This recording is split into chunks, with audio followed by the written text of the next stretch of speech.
ये पहला दौरा मेरा सोनभद्र जिले का है, जिसमें माननीय मुख्यमंत्री जी और पूरा शासन प्रशासन इस चीज़ का निरीक्षण कर रहा है। और जिस तरह से थर्ड वेव का भाव चल रहा है, उसमें माननीय मुख्यमंत्री जी के द्वारा जो ये दिशा निर्देश दिया गया था कि सबके साथ साथ महिलाओं की विशेष सुविधा के लिए, उनके लिए अलग से गर्भवती महिलाओं के लिए उनके डिलीवरी रूम की और C section by the way operation की भी व्यवस्था होती है, तो उसके लिए भी एक अलग लेबर रूम की व्यवस्था की जाएगी। जिस तरह से वैक्सीनेशन के लिए एक अलग व्यवस्था महिलाओं के लिए की गई है, उसी की जांच के लिए महिला आयोग से हम लोग हम आए हैं यहाँ पे कि क्या ये महिलाओं का जो सशक्तिकरण है, माननीय मुख्यमंत्री जी का, हमारी सरकार का जो योगदान है जनता के लिए, क्या वो ज़मीनी स्तर पे उतर रहा है कि नहीं, उसी के लिए हम यहाँ पर आए हुए हैं। अब तो मैडम क्या है आज हम एक PSC एक CSC डिस्ट्रिक्ट हॉस्पिटल का जांच किए, जिसमें जो है सेटिस्फैक्ट्री पाई गई। थोड़ी बहुत जो साफ़ सफाई की कमियाँ थी वो उनको दिशा निर्देश दिया गया। CMO से, उनके एडिशनल CMO से भी मेरी बात हुई। उन्होंने कहा कि मैडम जो भी कमियाँ हैं उसको पूरी कर दी जाएंगी। मुख्य उद्देश्य हमारा जो इस समय कोविड काल में थर्ड वेव है, उसकी भी जांच करनी थी कि उसमें महिलाओं के लिए क्या व्यवस्था की गई है, तो वो भी हम देख करके अभी आ रहे हैं। तो उसको देख करके मुझे बहुत अच्छा लगा सोनभद्र जिले में कि महिलाओं के लिए जो है ये किसी तरह की समस्या नहीं आने वाली है इस पैंडेमिक पीरियड में। हर स्थिति से निपटने के लिए मैडम ये एक स्टडी भी आई थी जिसमें बताया गया कि गर्भवती महिलाएं ज़्यादा प्रभावित हुई हैं कोविड के समय में, तो उनके लिए क्या विशेष उपाय किए जा रहे हैं प्रशासन की तरफ से, ताकि उनको कोविड के समय में अच्छी सुविधाएं मिल सकें? क्या विशेष प्रावधान है उनके लिए? अलग से ही वार्ड भी बना दिया गया है गर्भवती महिलाओं के लिए, जो जिनकी डिलीवरी नहीं है, वो कोविड से प्रभावित हैं, तो उनके लिए अलग वार्ड बनाया गया है। उनके लिए 2 स्टाफ नियुक्त कर दिए गए हैं जो PPE किट के साथ उनके साथ परमानेंट रहेंगे। अगर घर का भी कोई रहता है तो एक व्यक्ति रह सकता है। बाकी वही बात मैंने बताई कि उनके डिलीवरी के लिए और में भी सीजर भी करना है डिलीवरी के लिए, तो उसके लिए भी अलग लेबर रूम और ऑपरेशन थिएटर OT भी पूरी तरह से तैयार की गई है, जिसका निरीक्षण करके हम अभी आ रहे हैं। काम बहुत ही अच्छा देख करके लगा कि हाँ, सोनभद्र जिले में प्रशासन और CMO स्वास्थ्य विभाग पूरी मुस्तैदी से तैयार है थर्ड वेव से निपटने के लिए। ऑक्सीजन, जैसा मैंने CMO साहब से पूछा, CMS से पूछा, उन्होंने बताया कि ऑक्सीजन की व्यवस्था सेंटर की भी CSC 3 से CSC को जो है कन्वर्ट कर दिया गया है कि अगर थर्ड वेव आती है तो वहाँ पे उनकी पूरी व्यवस्था है। डॉक्टर्स की, चाइल्ड डॉक्टर्स को जो है ट्रेंड किया जा रहा है। साथ में जो भी औजार हैं उसके भी खरीदने की तैयारी करीब पूरी हो गई है। जैसा कि CMO साहब ने बताया कि बहुत जल्दी ही हम पूरी व्यवस्था के साथ हम अपनी तैयारी में हैं। वो मैंने देखा भी, बताने की बात नहीं है, इसलिए मुझे अच्छा लगा कि कम से कम प्रशासन और स्वास्थ्य विभाग मुस्तैद है थर्ड वेव से निपटने के लिए। मैडम, जनपद सोनभद्र में इस समय महिलाओं की तस्करी भारी पैमाने पर हो रही है। नाबालिग लड़कियों की तस्करी राजस्थान और हरियाणा के जनपदों में, राज्यों में। इसको लेके आपकी क्या राय रहेगी कि इन लोगों को क्या विभागों को आप क्या? देखिए, ये बात मुझे अभी समझ में आई। आज मुझे DPO साहब ने ब्रीफ किया कि एक नाबालिग महिला की, एक लड़की की शादी राजस्थान की किसी व्यक्ति के द्वारा किसी दलाल के माध्यम से कराई जा रही थी, जो कि जैसे ही पता चला पुलिस और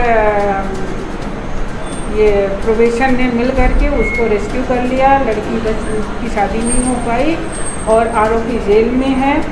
और ये जो पता चला है कि जैसा कि उनके द्वारा बयान दिया गया कि हमारे सोनभद्र से कई लड़कियां गई हैं, तो ये DPO साहब ने भी कहा है और मैं भी एक टीम गठित करने का आदेश करूँगी कि जो यहाँ से जा करके ये पता करें कि क्या वो जो उसने बयान दिया सही है या र्यूमर है। इस पे जब तक हम पूरी जानकारी नहीं ले लेंगे तब तक हम आपको क्या बताएंगे सचमुच ऐसा हो रहा है कि नहीं। ये महिलाओं की जो तस्करी यहाँ से होती है, ये महिलाएं यहाँ राजस्थान जाती है, इसके पीछे कोई संगठित गिरोह काम कर रहा है, इस पर आज तक कार्रवाई नहीं हुई। पकड़ में भी तो नहीं आज तक उसके बारे में कुछ भी नहीं। ये पहला मामला नहीं है, इससे पहले भी 2 लड़कियां गई हुई थी, हाँ वो वापस आ गई रेस्क्यू करके, लेकिन ये कंटिन्यू चल रहा है। कई सालों से ये आंदोलन चल रहा है, इसलिए कोई संगठित गिरोह काम कर रहा है, उसके सबूत आपसे ना मिला पाया जब तो आज तक कोई कार्रवाई देखिए, हो पाई जितनी नहीं। हमें जानकारी थी, जो ब्रीफिंग थी, वो हमने आपको बता दी। जो आप बता रहे हैं, या तो 5 मिनट का समय दीजिए, हम संबंधित अधिकारी से पूछ करके ही बता पाएंगे, और नहीं तो उस पर अगली जो बार हम बात करके रखेंगे, फिर आते हमारी आपकी मुलाकात होगी, उस पर बात हो जाएगी। लेकिन ये आप समझ लीजिए कि महिला आयोग और शासन, साथ में सोनभद्र का प्रशासन, कहीं भी इसमें किसी तरह की अगर सामने संज्ञान में आ जाएगा तो किसी भी तरह की हीला हवाली नहीं होगी। आरोपी निश्चित ही सलाह के पीछे होगा, ये मेरा दावा है। मैम, आपके अवसर से मामले का संज्ञान लिया जाएगा? बिल्कुल बिल्कुल लिया अभी मैडम एक मामला हुआ था मधुपुर में, हाँ। एक 16 साल की लड़की बरामद की गई थी, हाँ वो बेहोशी हाल में। हाँ। उस लड़की को ले जा करके पुलिस ने हॉस्पिटल में भर्ती कराया, हाँ। उसकी मौत हो गई। हाँ। मौत हो जाने के बाद उसको अस्पताल प्रशासन ने डेथ सर्टिफिकेट जारी कर दिया हाँ। बगैर पोस्टमार्टम के, जबकि हॉस्पिटल प्रशासन कह रहा है कि उसकी मौत पॉइजन से हुई है। चंदौली की डाली मोरिया रहने वाली है, वो 70 किलोमीटर दूर सोनभद्र कैसे आई इसका भी कोई पता नहीं लगाया गया, न कोई कार्रवाई हुई। और अब तक सीएमएस को इस बारे में कोई जानकारी भी नहीं। ये शनिवार का मामला है, बीते शनिवार। अगले हफ्ते का इसका पोस्टमार्टम लेकर आ गया मैडम। एडमिट कहाँ थी? जिला अस्पताल में। तो ये जिला अस्पताल में एडमिट थी और सीएमएस को मालूम नहीं है सीएमएस ने ही डेथ सर्टिफिकेट जारी किया है, उसकी तो हमारे उसका पोस्टमार्टम भी नहीं कराया गया। ब्रीफ ये कर रहा है कि नहीं, हमको इसके बारे में अभी कोई जानकारी नहीं। इसका कोई रिकॉर्ड हो तो हम- डेथ सर्टिफिकेट सीएमएस से ठीक है, आपने कहा, हम आपकी बात का सम्मान करते हैं। इस विषय में हम सीएमएस से बात करके फिर हम बात कर लेते हैं। अभी तुरंत हम बात कर लेते हैं। ये उसकी डेथ सर्टिफिकेट है, सीएमओ ने जारी किया है यहाँ से। तो सीएमओ का क्या कहना है? सीएमएस सीएमएस से क्या कहना सीएमएस को अभी इस बारे में कोई जानकारी नहीं, सीएमएस को जांच पता भी करेंगे तो बता नहीं, पाएंगे। डेथ सर्टिफिकेट भी जारी हो गया। चलिए हम इसको कहते हैं कि अगर सीएमएस झूठ क्यों ये बड़ा मामला बोलेंगे? है। हाँ। चंदौली की लड़की है, वो कैसे आई, क्या हुआ, उसका मौत हो गया, पॉइजन खाई नहीं खाई, जो भी है। चलिए हम आप इसको पता करके हम आपको अभी न्यूज़ करने के पहले तक हम आपको ब्रीफ कर देते हैं कि क्या स्थिति है। आप संज्ञान में संबंधित से ले लीजिएगा कि नहीं, कैसे आपकी महिला टीम भी यहाँ अभी तक कोई उस पर कोई कार्रवाई नहीं की ना, न मौके पे गई, न जांच की, महिला पता की, इन द सेंस जो भी मतलब आपकी महिला आयोग की टीम होती है। महिला आयोग से तो हम ही महिला आयोग ये की कोई टीम टीम- महिला संगठन की बात की रही है। अच्छा, आपकी महिला बात नहीं कर रहा, आप नहीं जाएंगे। महिला कल्याण कहिए, जी। महिला कल्याण से संबंधित उसका भी संज्ञान हम लेकर के आपको बताते हैं। तो बहुत अच्छी बात आपने बताई, हमें जब संज्ञान में आएगा इसीलिए तो हम आए हैं। अरे आपकी टीम को संज्ञान में लेना चाहिए ना। 3-4 दिन का मामला हो गया, अभी तक संज्ञान में मैडम यहाँ महिलाओं से बहुत कुछ हो रहा, लेकिन कोई शब्द दबा दिया जाता है, कोई बताया नहीं जाता। आपके संज्ञान में आने के बाद आप कहिए कि हम संज्ञान में लेंगे। 4 दिन पुराना मामला हो गया, टीम तो यही रह रही है। मैं वो कल तो संज्ञान में लेना चाहिए। मैं कल से आई हूँ। आपकी कल बात नहीं हो रही मैडम, आपकी जिले में जो यहाँ पे टीम है उसकी बात हो रही है। जो संरक्षण है आपका नाबालिगों के लिए, लड़कियों के लिए, वो नहीं, क्या कर रहा है? लड़कियों उसने आवाज उठाया, उसको 19 कोई साल तहरीर दी। उसके सर्टिफिकेट में 19 अमिताभ साल ठाकुर ने उस पर ट्वीट भी किया, अमिताभ ठाकुर ने उस पर ट्वीट भी नहीं, किया। आप कैसे कह रहे हैं कि सर्टिफिकेट में 19 साल है, आप 15 साल कैसे कह 16 सकते साल हैं? की वो लड़की है, डेथ सर्टिफिकेट जो बना है उसमें 19 साल का कर दिए। कैसे इसको आपने डिडक्ट कैसे किया? ये हम उसके परिजनों से बात परिजन किए, परिजन बताए कि 16 साल की लड़की है, यहाँ जो डेथ सर्टिफिकेट जारी हुआ वो 19 साल से जारी हुआ, चलिए बगैर पोस्टमार्टम के भी दे दिया गया। ठीक है, आपका प्रश्न जेन्युइन है। जी। हम इस पे अभी सीएमएस से बात करते हैं, हम अपने संबंधित महिला कल्याण विभाग से बात करते हैं। चंदौली की डाली मोरिया।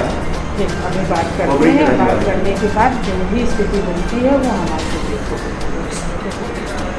आप और कोई मामले को अमिताभ ठाकुर ने उठाया था, मामले को जो बता रहे हैं, मामले को अमिताभ ठाकुर ने शेयर किया। इसकी शिकायत नूतन ठाकुर ने इसकी बकायदा शिकायत क्या करें इस मामले हमें में? नहीं मालूम क्या हो गया। नहीं, नूतन ठाकुर ने रिटेन में कुछ दिया है, दिया होगा तो निश्चित जांच होगी। जांच होगी तो विभाग वो बातें निकाय नूतन ठाकुर एक रिस्पॉन्सिबल लेडी हैं, अगर उन्होंने लिखा है तो उसका फॉलो अप भी तो करेंगी। और कोई भी विभाग जब तक उसको जा कर के तह तक नहीं जाएगा तब तक कोई स्टेटमेंट नहीं दे सकता है। जैसा आपने बताया है ये भी हो सकता है कि हम उनसे अपने संबंधित विभाग से बात करेंगे तो हमें भी यही जवाब मिलेगा कि मैडम उस पर जाँच चल रही है।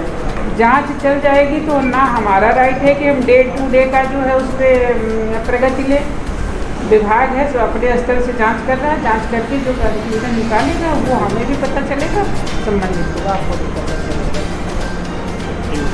जांच तो चलती है। बड़ी बात ये है आपने डेथ सर्टिफिकेट जारी कर दिया लेकिन आपने पीएम नहीं कराया।